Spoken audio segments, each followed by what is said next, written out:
Draga braćo, vaše visokoprezasveštenstva, časni oci, želim puno da vam se zahvalim na ovoj velikoj časti što ste mi kazali.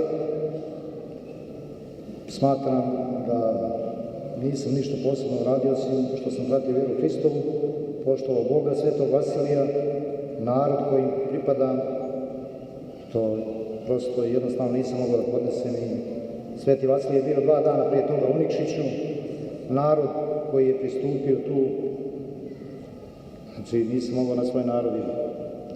Jednostavno bolje je kući.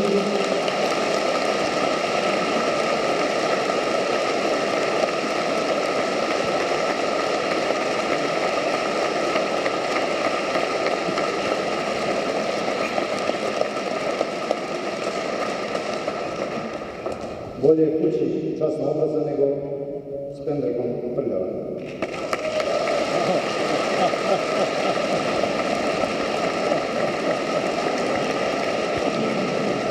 U ime Srpske Hercegovine, Svetoga Vasilija, čestitam.